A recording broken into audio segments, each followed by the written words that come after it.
যারা ইতিমধ্যেই primary TET qualify করেছেন এবং ইন্টারভিউ দেওয়ার জন্য প্রস্তুতি নিচ্ছেন, তাদের জন্য কয়েকটা গুরুত্বপূর্ণ পয়েন্ট বলবো, আপনারা সেটা শুনুন। আপনাদের ইন্টারভিউর ক্ষেত্রে এটা কিন্তু কাজে লাগবে এবং আগামী দিনে এই সংক্রান্ত বড় ভিডিও আনার চেষ্টা করছি, সেখানে আরও ডিটেলসে বলার চেষ্টা করব।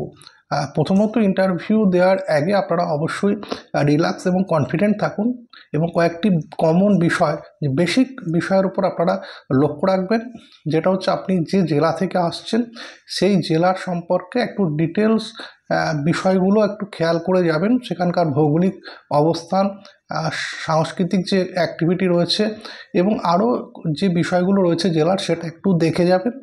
এরপরে যেটা হচ্ছে সেটা হচ্ছে প্রাইমারির যে সিলেবাসটা রয়েছে সেই সিলেবাস সম্পর্কে একটা আইডিয়া কিন্তু আপনারা করে যাবেন যে সিলেবাসে কী কী বিষয় রয়েছে, বইগুলো কি রয়েছে, বইগুলোর নাম কি রয়েছে।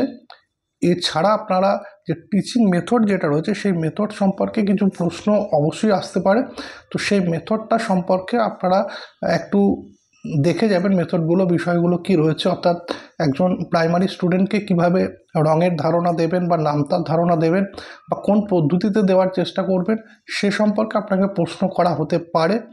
এর বাইরে যেটা আসছে, আপনারা অনেকেই যারা প্রাইমারিতে ইন্টারভিউ দেবেন সেখানে কিন্তু গ্র্যাজুয়েশন বা তার থেকেও উচ্চ কোয়ালিফিকেশান রয়েছে। সেক্ষেত্রে আপনারা যে সাবজেক্টের নিয়ে পড়াশোনা করেছেন সেই সাবজেক্ট সম্পর্কে কিছু প্রশ্ন আপনাদের জিজ্ঞেস করতে পারে। এই বিষয়গুলোর ওপর একটু লক্ষ্য রাখুন। এরপরে আপনি কিন্তু ডিটেলস ভিডিও, বড় ভিডিও আনার চেষ্টা করতে